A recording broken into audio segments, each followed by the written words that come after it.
Welcome, welcome. We are here today with Eileen McKusick, and we're going to be chatting with her about the biofield, about tuning forks, about her history, her background, and how she's incorporating it into all aspects of her life, not just teaching, but what she's doing around the world with tuning forks.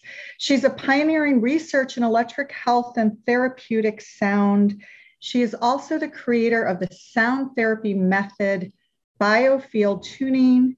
She's founder of the Biofield Tuning Institute and Tuners Without Borders, and also author of Tuning the Human Biofield, Healing with Vibrational Sound Therapy. And I'll add her latest book, which I couldn't put down personally, Electric Body, Electric Health. And it's a very provocative name as well. So we're going to talk a lot today about electricity, our electric bodies. So thanks for being here with us today, Eileen.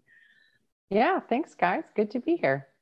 I wanted to start out, we talked about this a little bit earlier today, just, really, really resonated with your early beginnings and your story, your fixation, right? Well, I didn't have the fixation with sugar, but certainly with my weight and, this external pressures to look perfect.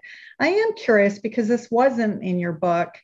Have you come into contact with other teenage girls on your journey after you started getting involved in this work and use the forks as a way to kind of move them beyond that conditioning? And if so, how? Well, I often say that my favorite age group to work with is like 16 to 24, 17 to 24. They're old enough to really get it, but they're still young enough that they haven't sort of calcified into particular habits or beliefs that don't serve them. So they can be treated successfully with this intervention, biofield tuning, in pretty short order. I've really come to a very, very different perspective on health than the one that most people tend to look at it through, because I look at health through the lens of our body's electrical system. And most people don't even know that our electrical system exists. Which is exciting, and which is, of course, what your entire book is about, that our body is electricity. You spoke about that every organ and system has its own electromagnetic field.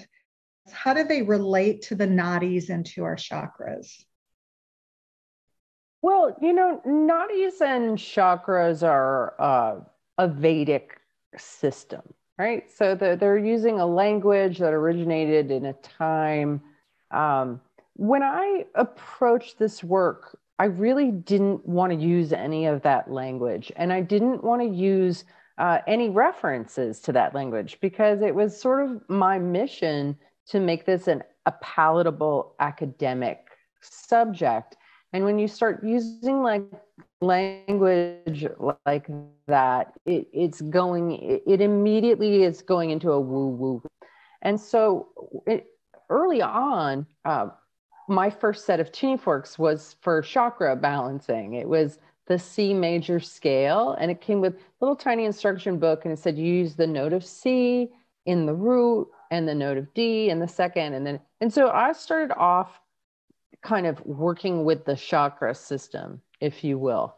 But I no longer really care about that so much. I really come to see a very different model of the body's electrical system, and based on my own observation, and then how to tie that into models that already exist and are accepted. How can I make this fractally relate to other models? And so that was more the direction I went as far as comparison and understanding what my observation. One of the things that's very different about most of the portrayals of the human energy field or aura is that you in those portrayals, you see that it's dense close to the body, and then it becomes finer and finer as you move away, the sort of representation of these 7 different levels. But that's not what I observed while I was working with tuning forks. What I have come to understand and describe now is that our electrical system is shaped like a torus, and we have a central channel down the middle, and we have a defined outer boundary of the field, so that there's actually, just like the Earth has the magnetosphere that creates this boundary, allegedly, that contains our atmosphere, that's an area of greater electromagnetic. The human electrical system has the same thing. We have an outer boundary and a central channel, and electricity flows through this toroidal structure. Now, I do find the gradient to a degree. What I found is that about 10 inches off the body, it becomes more dense. And about 3 inches off the body, it becomes even more dense. So I encounter basically 4 different gradients. So the real dense close to the body, the less dense about 10 inches away, and then the very much denser at the outer boundary. But from 10 inches away to the edge of the field, which is around 6 feet in most people, I don't encounter a gradient change. So I've just had to kind of create my own hypothesis based on many, many, many hours, having my hands and my awareness, my intention, examining this atmosphere, like sonar, bouncing sound off people and listening to the ping back. So based on that, because I remember in your book, you also talked about the time that you first discovered, wow, the tuning fork is doing something about 6 feet away, right? And it was kind of this aha moment for you. Where do you work now? Do you tend to work in the more denser fields because it's more effective to do so? Or does it really depend on the situation? Well, the observation that I made about the field is that anything that has an electric current running through it has a magnetic field around it. And they're basically inseparable. And what's going on in the magnetic field is representative of what's going on in the electrical current. And so what I found was that this whole magnetic field was where I was finding people's memories. I was finding areas where there was resistance, where the tone really changed. And what I started to discover was that these sticky areas, these loud atonal spots in the field, were actual memories. And for whatever reason, I just had this ability to decode them. And I started to observe a pattern that specific memories were stored in specific regions in the field. And that as we generated this information, that it seemed to like move away from us, kind of like how hair does as it grows, right? It moves away from us. So that memories that I was finding that were recently generated were closer to the body, and memories from birth and infancy were out at the outer boundary of the field. So if I come in and find the edge of somebody's field, that's usually about 6 feet away in most people, that would, at that outer boundary, I could read what happened vibrationally and energetically in gestation. So if I was working on somebody that was 60, I was going to find memories that were generated when they were 30, about 3 feet away from them. If it was a sad memory, I would find it off the left shoulder. If it was an angry memory, I'd find it off the right side of the solar plexus. If it was a memory about being blocked moving forward in some way, I'd find it off the right knee. And so this whole biofield anatomy map emerged over the course of a number of years. And I wasn't looking for it and I didn't expect it, but it's just sort of pattern recognition and working with people and finding these things. And then this whole sort of map came to light. And that was all kind of weird to discover, because we've been told that memories are in the brain. And in the beginning, I really didn't understand anything. And it took a while of like sort of groping in the dark and having momentary flashes of illumination, of ahas, before this whole picture kind of emerged. So my first book, Tuning the Human Biofield, is based on a master's thesis called Exploring the Effects of Audible Sound on the Human Body and its Biofield. And it was in the research of that I found the term biofield, because I was looking in PubMed and Medline for aura and human energy field and not finding anything and being like, oh my God, what am I doing? And then when I found the term biofield, that gave me something to latch onto. But the fact, I was just having a conversation with a sister of mine who's sort of more mainstream oriented than I am, And she said to me, Biofield science isn't an accepted science. And I said, yes, it is. Like, it gets published in peer review. Like, I have publications in peer review on biofield science. And she said, yeah, but it's not mainstream and it's not accepted by the mainstream. And I said, well, anybody who's studying the heart or the brain or the electricity in the body, it's because you can't separate the electric current from the magnetic field.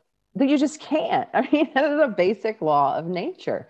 And I think what we've been up against in the alternative medicine community for decades is this sort of dismissal. Oh, what's the energy in energy medicine? Oh, we don't know. It's not real. And I did all this research and I'm like, guys, it's electricity. It's like what we call electricity. It's the flow of current. And this is just a basic law of science that so this sort of separating this idea that the biofield is only the magnetic field and not the electricity in the body. This is the system that if you're alive, your light is on, your electrical system is going, your heart is beating, it's driven by electricity.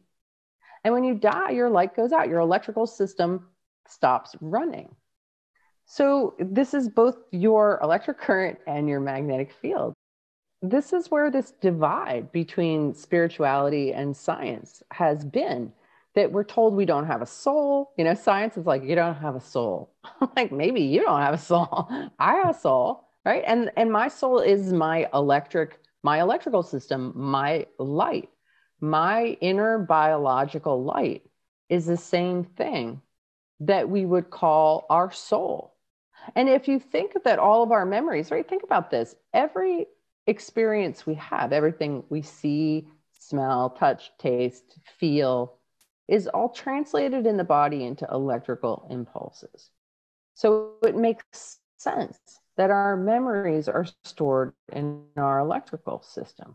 So if this is the part of you, your inner light, that goes out when you die, this makes sense why we have old souls or, child prodigies, because all of that memory and that experience is encoded in their bodies, in their electrical system, in their soul. I think part of it is, that what you can't see, right? And this is science is like, they want the data, they want it their way. They don't want it a new way, right? They're so dead bent on this materialist view, right? And I think that's really been the challenge for the last couple hundred years, right? Not just the last couple of decades, but it is changing. It is changing. I just finished reading a book on medical Reiki where, this woman is actually getting admitted into operating rooms where she's administering medical Reiki. So it is shooed by, still most of the medical profession, but I think energy medicine, or whatever we want to call it, is starting to be looked at with different eyes. By profession, I am a speech and language pathologist. So I love speech. I love sound. And I love the way sound is broken up into different frequencies and how sound affects the human biology. What are some of the things that you've found about sound and its frequencies, how it affects the biology, the electromagnetism of the human form? What does it do to it exactly? How does it heal it? The way that I understand that tuning forks work in biofield tuning is through the physics principles of resonance and entrainment. So when I pass a vibrating tuning fork through the body's magnetic field, the way that it's diagnostic is that when I get into a memory that is chaotic, the tuning fork will produce a frequency that resonates with that. I will hear the distortion in the tone, and that will cause me to stop. There'll be distortion and there'll be resistance, almost like a feeling of magnetic grab. So when I hold the tuning fork in that spot, I'm using it like a mirror to reflect back to the body that it's out of tune right there. I'm using it like a metronome so that it has a steady, coherent rhythm that the body can balance itself against. Because the body is designed to be in tune. It's designed to be in harmony. And just like when you look in the mirror and you see you have a poppy seed in your teeth, you immediately go to take it out. When your electrical system perceives distortion because it's being reflected back to it, it will use that input to, like, kind of relax and jimmy itself around so that it hears itself in tune, right? And so it's resonance and entrainment that this is working in. Reflection, resonance, and entrainment. And does that also connect to the idea of coherence, right? The body's either in coherence or out of coherence? Because you mentioned about that low vibrations are really just a lack of coherence. Yeah, absolutely. Coherence is where everything's in phase. Where, if you think about every single organ, every system, every cell is just an instrument in your inner orchestra. When we're coherent, everything is reading the same sheet music, it's in the same rhythm. There's a sense of wholeness and unity and resonance, systemic resonance that's going on. And coherence is also about feeling good, right? So the Heart Math Institute's shown us that love, gratitude, appreciation, that those are all coherent vibrations that are in harmony with the natural environment, the cosmos. Nature is coherent. Humans, unfortunately, have become very torqued and very out of tune. Individually and collectively, we have lost connection to the harmony inherent in nature and the cosmos. I want to ask you, a lot of times people don't realize that we as human beings produce electricity in our bodies, that we are electric beings.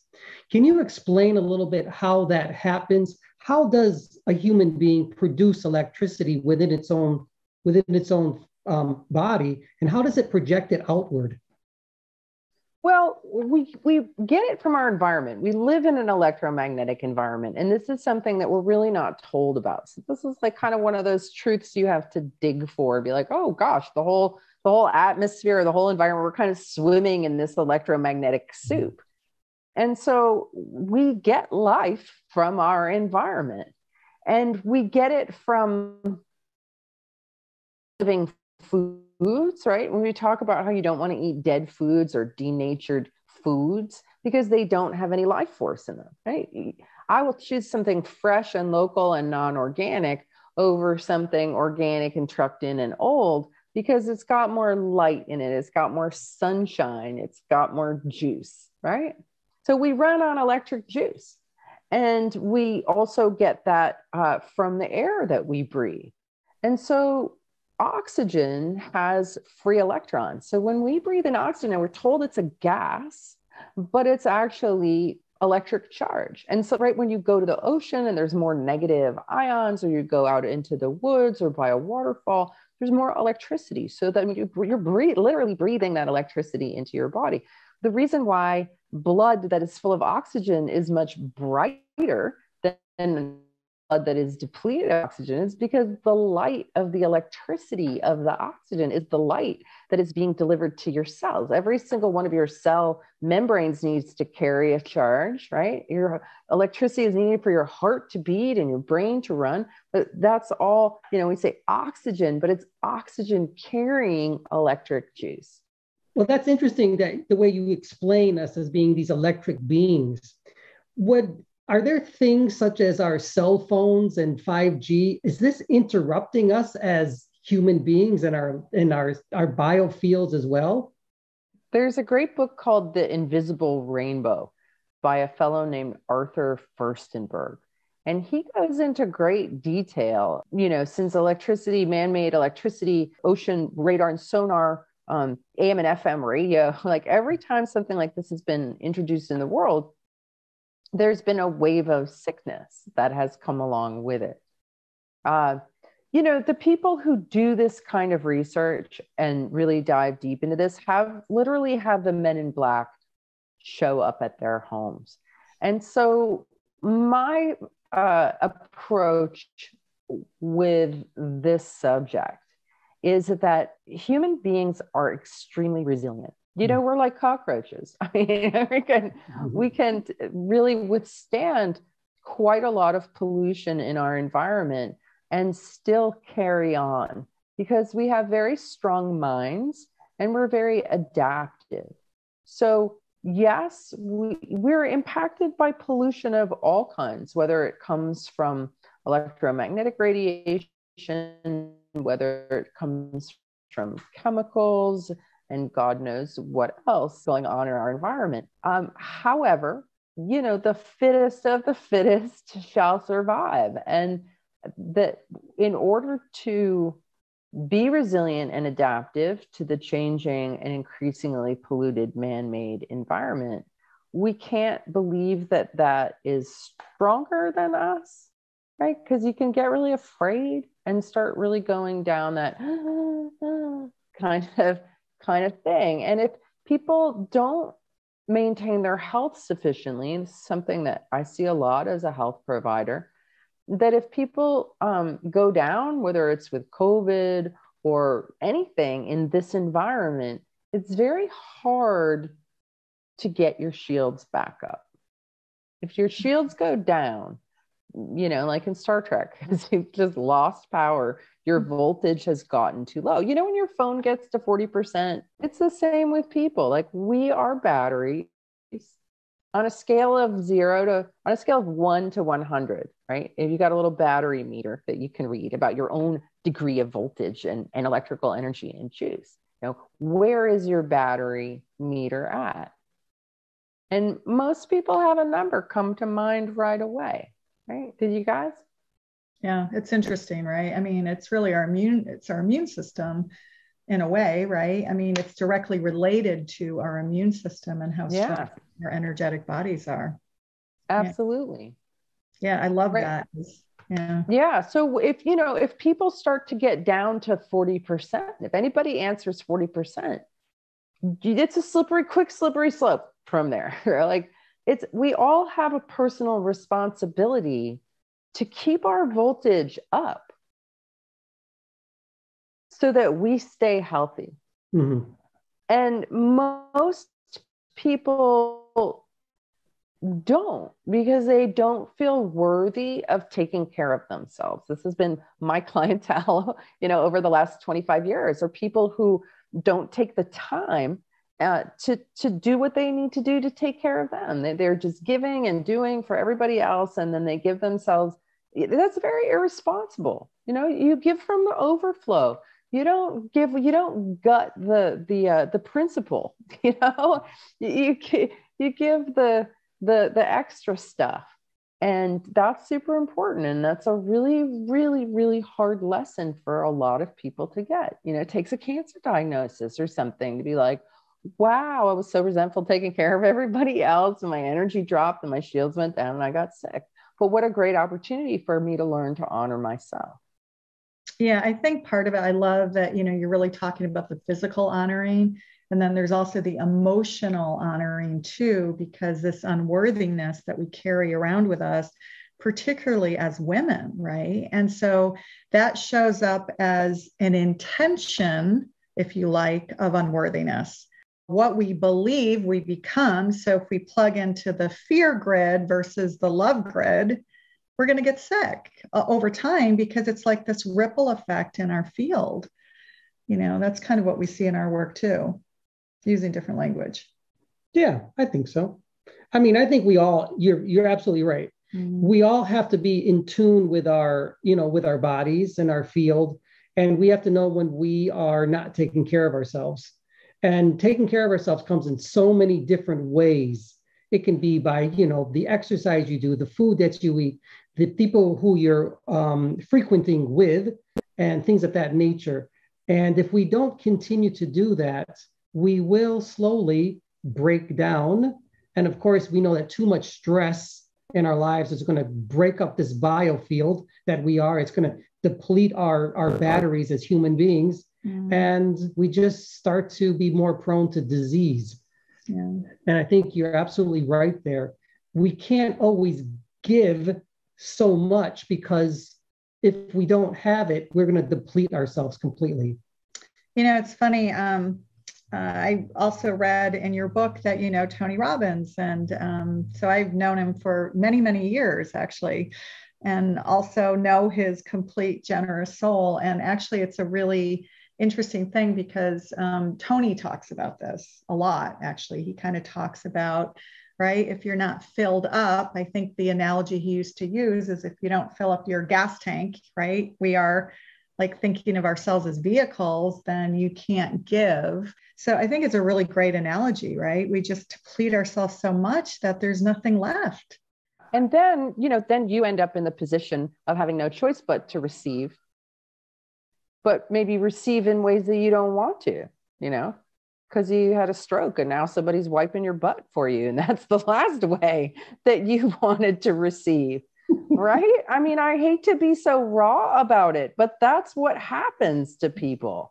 If you don't take care of yourself, other people are going to have to take care of you.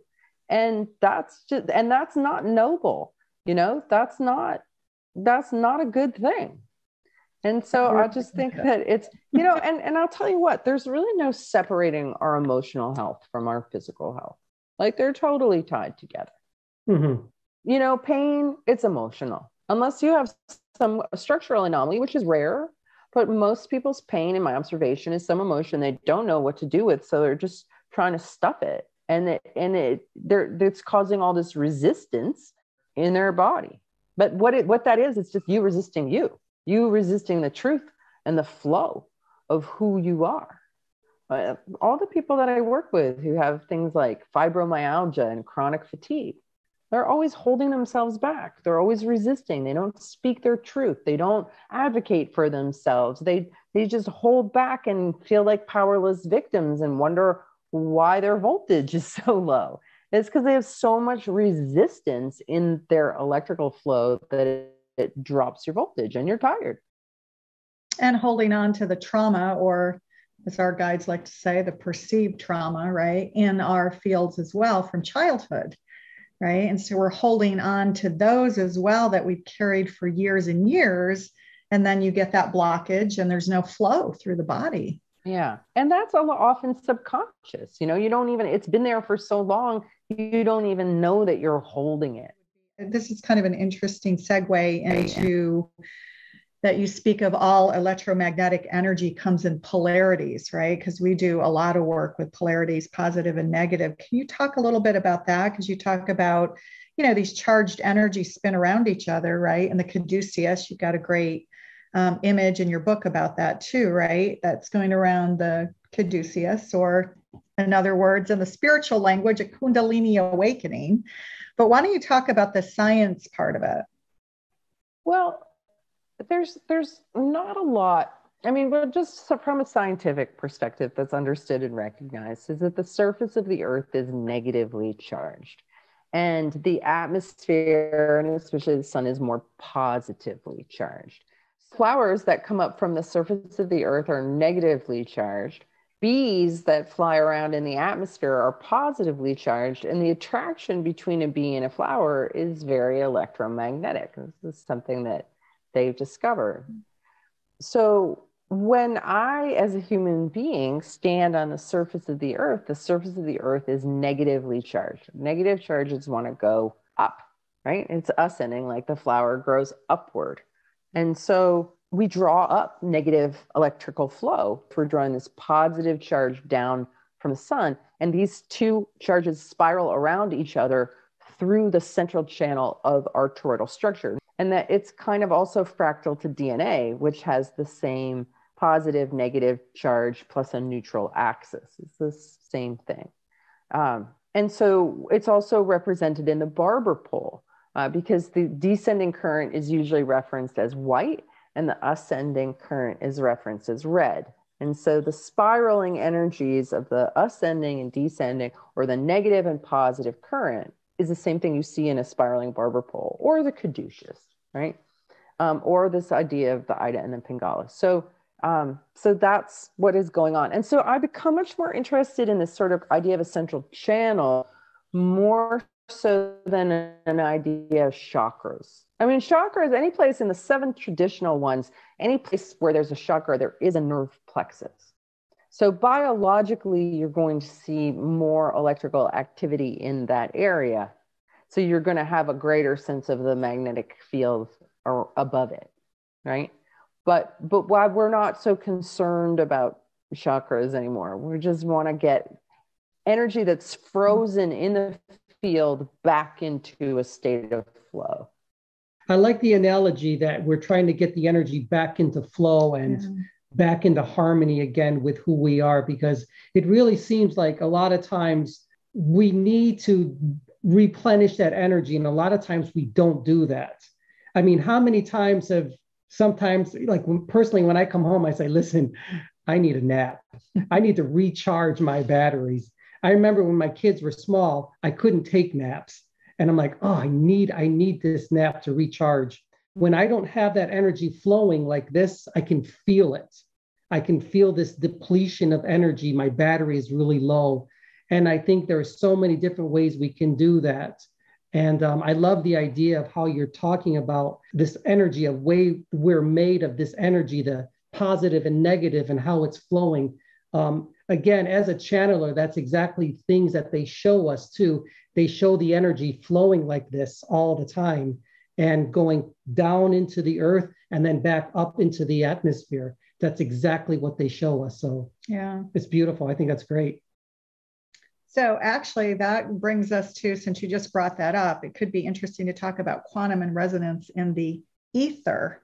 The ether, yeah. Right. I mean, that's sort of one of the forces, if you like, and we call it kind of in the West and even in the pagan world, right? The ether. And of course, the scientific world, they call it the ether. And in Japan, they call it the void, interestingly enough. But I was just kind of curious because you talked about it quite a bit. You said that you felt that everything was in resonance in the ether. There's a lot of talk in sort of new age healing stuff about quantum this and quantum that. And if anybody was paying attention, Deepak Chopra got given a whole hard time from the real quantum physicists, and he stopped using the term, okay? If you go and you look up the definition of quantum, or at least the last time I did, the definition of the word quantum is very tiny. So what does that even mean? Right. And so when people are talking about quantum this, like, I don't know what they're talking about. I think that they're trying to talk about this idea of resonance and vibration, right? But what's missing there, when we talk about quantum healing, or like there's this whole thing about like distance healing and how distance healing is woo woo and right, it's impossible. Never mind that there's been so many very well executed studies over and over and over again that demonstrate consistency here. And that's certainly been my experience. I've trained thousands of people to do biofield tuning at a distance.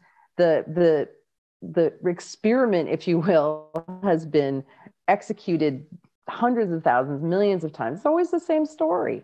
We can find their field, we can read their field, we can shift their field. They have a state change. Like we did an official study where 15 people had clinical anxiety. Coming into this study, they received 3 biofield tuning sessions at a distance, and not one of them left with clinical anxiety. Okay, so we did this at a distance. We treated people in their home during COVID for anxiety. Okay, so am I going to call that quantum entanglement? No, that's not what I'm going to call that. All right. See, what's missing deliberately from our cosmology, all right, the way that we're taught to look at the world, we're told about solid, liquid, and gas. There's 2 additional states of matter that we're not taught about. And those states of matter are connective. They're connective and unifying. So they used to believe in the ether, okay? But then apparently, right, this is kind of blew my mind. The Michelson-Morley experiment was conducted in the late 1800s in order to determine if there was ether drift, because they were assuming that the Earth was spinning, okay? What the outcome of that experiment showed, and it was conducted multiple times in multiple locations by multiple people, and it always showed the same thing, was that the Earth was not spinning. Those experiments showed that the Earth was motionless, all right? But that's like the biggest heresy out there. And so in order to cover all that up, they said the Michelson-Morley experiment proved that the ether didn't exist. And then Einstein came along with all of this incomprehensible gobbledygook about relativity, right? And this was just to kind of prove the whole thing that this ether didn't exist. And then they're like, oh, the ether doesn't exist, and Einstein says so, and we have relativity instead, and the earth is spinning, and all this stuff. Right? Actually, Einstein did come back later in his life and did support ether. He did, and I quote that in my book. I say, actually, space without ether is unthinkable. But meanwhile, the ether has been taken away and it's been replaced by the nothing, the vacuum, right? So here we are in this middle of nowhere on a rock spinning around, and it's like an inconsequential area of the universe, and nobody can hear you, sound doesn't travel through space, and everything's entropy and going down. And so what's missing is this connective medium. And so we can't even conceive of distance healing because in our minds, everything is separate. But the ether is the ground state of reality that everything comes from. It's the clear light that all vibrations arise in and fall back into. It's the medium that life travels through and is made of, right? So I'm made of it, you're made of it, my phone is made of it. Like all of creation is essentially light. And it's all one light. And every single one of us has had the experience probably multiple times when you suddenly think of somebody and you're like, oh, and then you go get your phone and they just texted you. Okay, what is that? That is resonance in the ether. That is not quantum blah, blah, blah. That's just a moment of resonance when we're on the same wavelength. And because we're connected, I feel your vibe. Okay, this idea of wireless communication was trying to create what humans already had between them. But what you're saying is kind of the resonance effect, right? Which is really the same, that there is no time and space distance, right? We are all interconnected through, this ether. And I know you bring up the plasma as well. And so in a way, it's like just the impact of our intention, our energy, whatever you want to call it.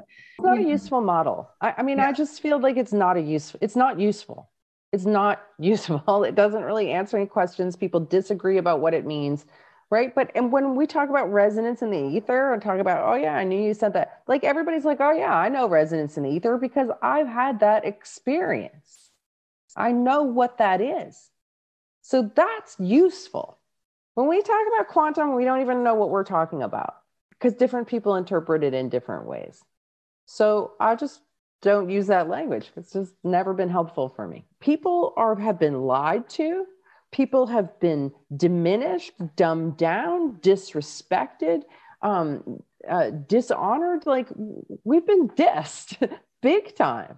And we've been so told we're not worthy, that we don't respect and honor the amazing gift that is to be human and all of the miracles and magic and fun and cool stuff that can happen with a human body. We have an epidemic of self-loathing because we think we are what we've been told, and we're not. We're so glorious and amazing and brilliant and beautiful and precious. And so many people out there are believing the lies that they've been told about themselves. And it's affecting their health, their well-being, because they're not worthy. It's really pretty simple. You either let love in because the whole environment is coherent and loving, because you're worthy, or you block it and you resist because you don't feel worthy of letting light and life and love flow through you.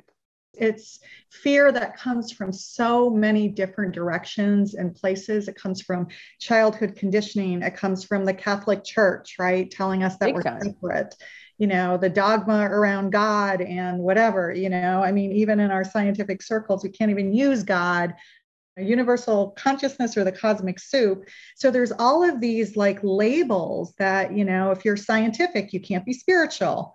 There's all of these silos, and we're not really working together to say, really science and spirituality come from the same mold. Language too, right? Language. Because I speculate, like our electrical system, what we call plasma or bioplasma, or human electric body, is the same thing that religion calls our soul. What we call spirit or Holy Spirit is, to me, the ether. So it's just like this whole idea of soul and spirit, plasma and ether, just got taken out. Or like, oh, we're not going to go there. That light and subtle stuff, and we'll just give that to the church, and then we'll come over here and we'll deal with stuff we can measure. It was nonsense. It's just a division of language and dogma. As humans, we want to understand life. And there's no separating science and spirituality. Like, it's an illusion. And it's an illusion that's fostered and capitalized on by big pharma, by the whole Western medical system that wants to treat you like a meat machine. And they don't care about your story. They don't care that your soul is broken or hurting or downtrodden, and that's why you're having health issues. They just want to poke at you like you're a piece of meat. In this model, in the Biofield model, your body is inside your mind, not the other way around. Yes. We're taught that our mind is inside here. It's not. In the Biofield model, the body is inside the mind. Yeah. And anywhere the mind starts to go out of balance or go south, the body will follow. So we just need to straighten out our minds, and then our bodies are good. I mean, the placebo effect, right? Exactly. Right? I mean, this points to this exactly, right? This sort of resonance of so many different examples of cancer being cured because they thought they had the pill or the injection. And then suddenly when they got the information that it was a placebo, they got sick and died within 2 or 3 days. I mean, you hear these stories all the time. Our mind is so powerful. So powerful. Yeah, it's just, but it's interesting because one of the people we're going to have on this summit is our friend Mark Gober, who wrote An End to Upside Down Thinking. And he's saying, it's just so screwed up, right? That the brain, right? That we feel that consciousness exists inside the brain, right? That it can't be this external hard drive, right? That's kind of how we explain it. It's kind of this external hard drive that's always available, always accessible to you. And, I think if we can have more people with respect, I mean, the interesting thing about the stuff that he points to is all of your remote viewing, remote healing. He gives all these examples, that NASA has done and Washington has done, and at Carnegie Mellon and, Yale University, and the list goes on and on and on. And so rather than, kind of going down the rabbit hole, he's pointing to all of these places where they've got measurable data already. We're just kind of afraid to bring it forward and say, hey, the data's here. It's time to really look at it with different eyes. What is ether to you, and where does it come from?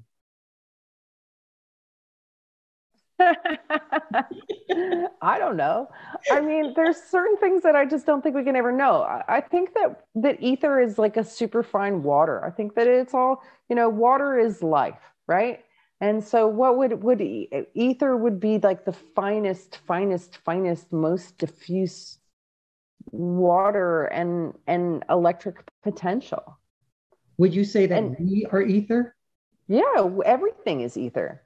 Ether is described as this ocean of clear light, right? It's the one.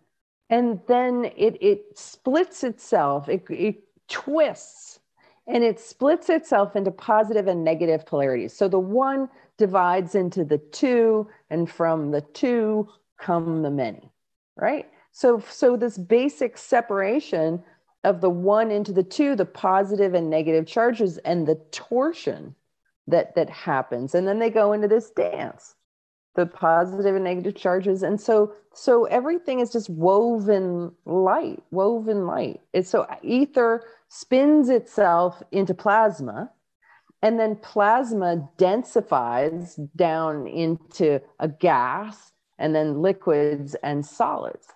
So, but it's all different densities of ether that is spinning into patterns through the sound current, right? So if you've ever seen a cymatics video, you see how sound gives rise to particular patterns. So we have energy that's just inherent in everything, and information, which is the patterns that things are in. And so that's the sound current, right? Nada Brahma, all is sound. In the beginning was the word. So the vibration, the movement is also called prana through the ether is what gives rise to everything. To life, and also ultimately, right, to matter, to physical matter. Are we physical, or are we just sound and vibrations? And light. I think physicality is an artifact of our senses, and that really there is no solidity. It just that our senses, the way that we're constructed, slows down reality to make things appear solid, but they're really vibrating fields of information. We are all these different vibrations, and we are all part of ether. Yeah, we're waves in space. That's what I call us. We're waves We're all in space. Connected. Yeah. Where is God in all this? Well, within everything, right? I mean, what is God? I mean, to me, what is God, right? That's that sort of question. To me, it is the consciousness of the unified oneness. Yes. Yeah. Yeah. That's it. Yeah. You said it perfectly. I know. It's electromagnetic, biological way. Right. That was perfect. That was perfect. Yeah. Perfect. Yeah. Yeah. No, I mean, just some of the language, it's funny because this is a lot of what we're learning through our own channeled stuff, but a lot of times we can't make sense of it. Yeah. We don't really know where to put it. We don't know how to not even package it, but like, how do you explain this in a way that makes sense? The way they show me is in pictures and frequencies and vibrations that I don't really understand very well, but you explain it really nicely in a way that is digestible, that it's meaningful, that it's visual, and you can see it. It's funny, Eileen, like after reading this, I would find myself waking up at 2 a.m. or 3 a.m, right? And saying to myself, thoughts are electric, emotions are magnetic. Like it's almost as if somewhere something is trying to imprint it in a way that, I never forget. And it's been happening all week. It's the most bizarre thing. I'll wake up and I'll have this moment. So can you explain that to people who, I think the viewers of this are not newbies. Clearly, they're not newbies, but let's make a connection between thoughts are electric, emotions are magnetic. And you said, obviously, pain and disease, there's no difference between the physicality, right, and our emotions. I think that there is a common misperception out there that is often repeated is that thoughts create feelings. All right, I completely disagree with that. A baby isn't lying there thinking, oh, I'm hungry. Like, wah. The baby is having the feeling of hunger and expressing that feeling. Or you have the feeling of pain. You express that pain. A feeling is a wave that moves through us, right?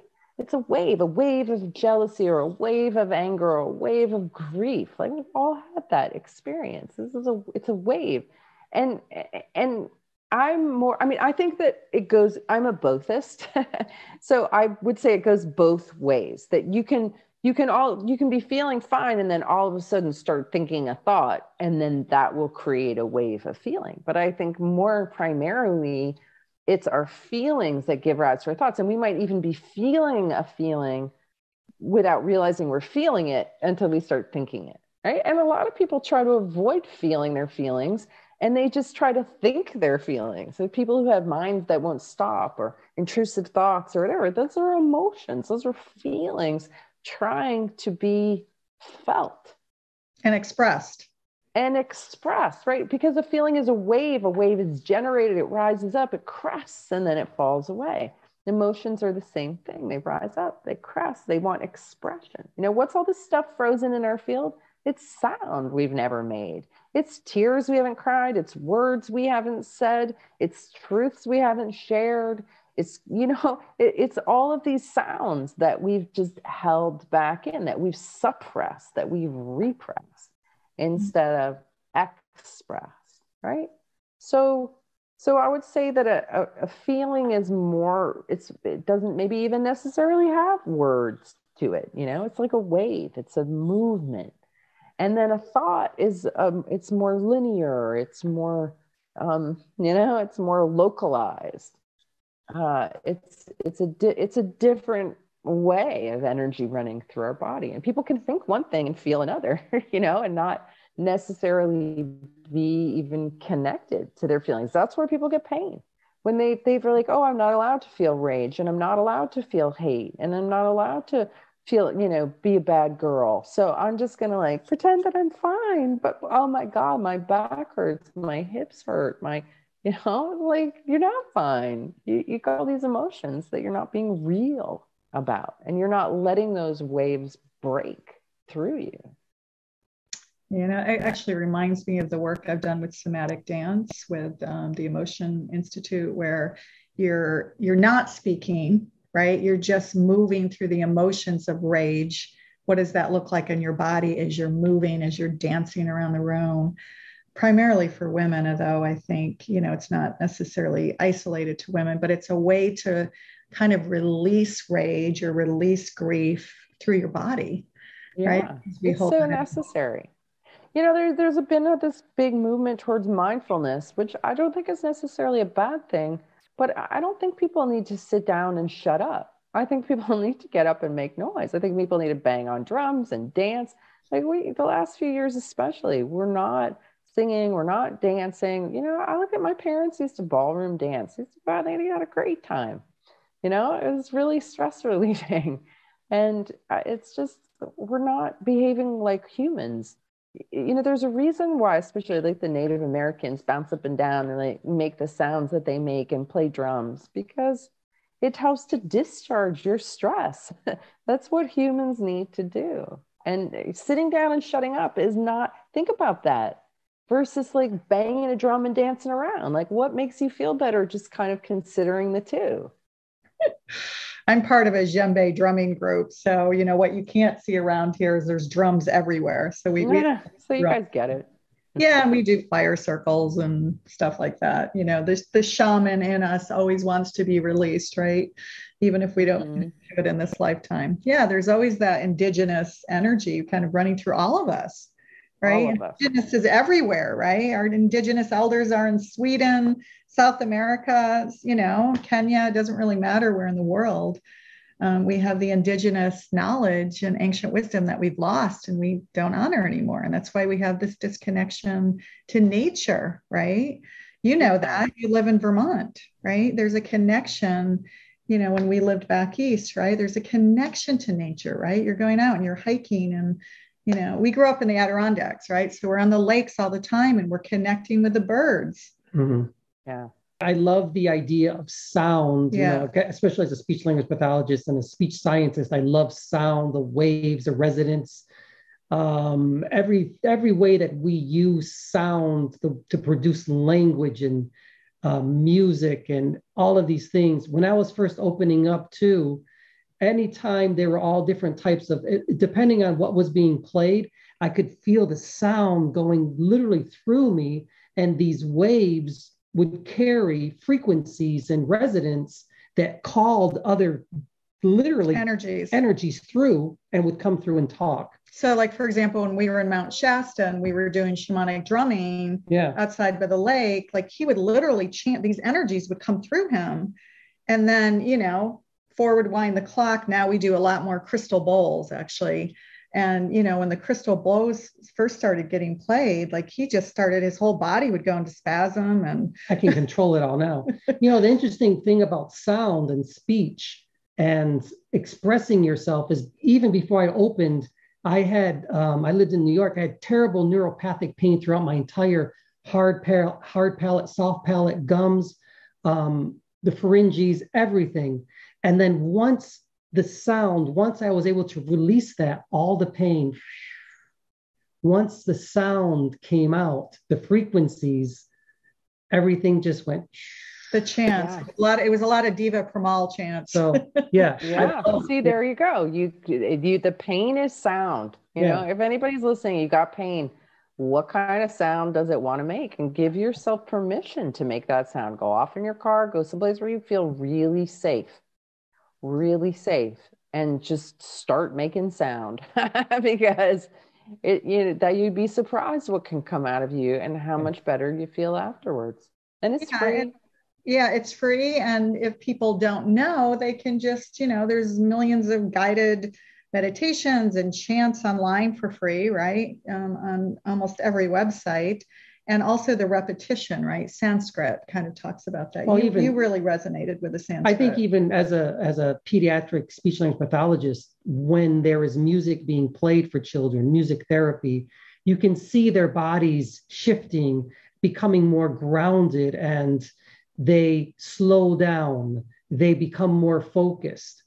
The sound, the rhythms, and the resonance makes them, it turns them around. They become different beings. It's incredible. It's almost miraculous to see it happen. So I love sound. Me too.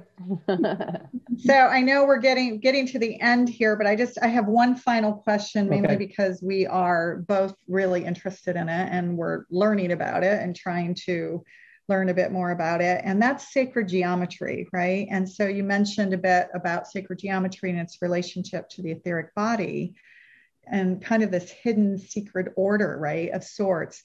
How do the platonic solids come into play in all of this? Or if you don't want to go that deep into the platonic solids, just in general, sacred geometry, what's its role?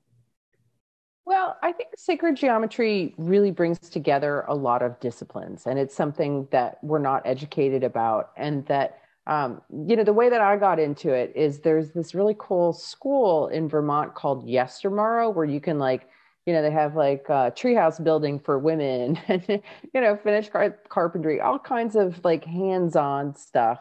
And my husband and I, he's a builder and I'm a healer, right? So all his books on the bookcase are all about building and woodworking and carpentry and stonework, and all mine are science and spirituality. And so he never reads my books, and I never read his books, right? And so we got this Yestermorrow catalog one year, and we were going through it, and I saw this class I wanted to take, and I'm like, hey, I saw a class I want to take in the Yestermorrow catalog. He's like, so did I. And the class that we both picked was hands-on sacred geometry, because it relates to my work with sound, with healing, the ratios, things like that. And it relates to his work with carpentry and building and creating things, the golden mean, in fact, we're designing a house right here in Jamaica and it's all golden mean, right? So this whole idea of harmony and harmonics, is something that you avail yourself to in the study of sacred geometry. When you go down that rabbit hole and you start learning about it, it wakens something up in your soul that's very fundamentally human, and it has played a role in, all of the great buildings you see that are timeless have the principles of sacred geometry in them. All of our cells, everything is built on this framework in the ether. The platonic solids exist within the ether as vibrational templates that reality, the ether, wraps itself around, And so it's just it wakes up something in our psyches that elevates our humanity. And it's very unfortunate that it's not taught in school. And you're right, man. It was waking up stuff in everybody, right? It does. It wakes something up in you that I think is really vital and really important. It was so enriching to me to be immersed in that. So, if this is new to somebody who's listening, check it out. Sacred geometry. There's so many resources out there. And the more you immerse yourself in it, the more you come to love it. One of my favorite books in that topic is A Beginner's Guide to Constructing the Universe. And it's just such a great, sort of mind-blowing introduction to numbers and geometry and how it all works. It's really, really enriching for anybody in any discipline, We've read a lot of books on sacred geometry, but not that one. So we'll get that one. Yeah. And I Add think that to your list. the last note on the sacred geometry too, that wasn't mentioned, is that it's in nature. It's everywhere, right. in nature, right? Just pick up a seashell. Yep, exactly. Everywhere, walk a labyrinth. So Yeah. yeah, so beautiful, beautiful. Love the way you think, Eileen. Oh my God, we feel so in resonance with you. Love that word. Mm-hmm. Connected to, the way that you describe and the way that you teach is very profound. It's clear, Thank you. it's down to earth, and it's funny. On that note, one of the things that I recently discovered is that when we make the ha, ha, ha, ha sound, it actually creates more torque in our central channel of our biofield. And what that does, it adds torque, it increases the voltage or the electromotive force, the flow of current through us. So when you have a good laugh, you are boosting your voltage by that ha, ha, ha sound, right? It's also fire breath that they do to raise energy and heat. And so, laughter is free, and it's probably the single most enjoyable way to improve your health. Eileen, thank you so much, right? This has just been an incredible conversation that we've had, and I'm so happy to share your work. We're both happy to share your work with the world. We have a global audience. So, on the following pages, for those of you interested in finding out more about Eileen and her work, we'll be putting links back to her website and her courses and everything you need to know about her and her world. And just final note, Eileen, do you want to mention anything? I know you just had this book, so I don't know if you're working on anything else, but if there's anything else you want to mention to people before we close, that would be great. Well, I will say that if you want to make someone feel powerless, make them feel guilty. And a lot of our feelings of powerlessness, our experience of powerlessness, is because we're running programs of subconsciously, artificially induced guilt. You're not a guilty sinner. You haven't fallen from grace. We're still part of the garden. Life is beautiful. Heaven is here on earth. And anything that isn't an experience of that is noise in the signal. The guilt. So that's just a really great analogy. Guilt equates to signal, right? Noise in the field. No, it's just noise in the signal. That's all it is. Bad program. Delete. Come into harmony, because that's what's real. Doesn't serve you anymore. Check mark. Exactly. Well, thanks so much. And it's been such a pleasure. Yeah, so same. Thanks, guys. Thank you. It was wonderful.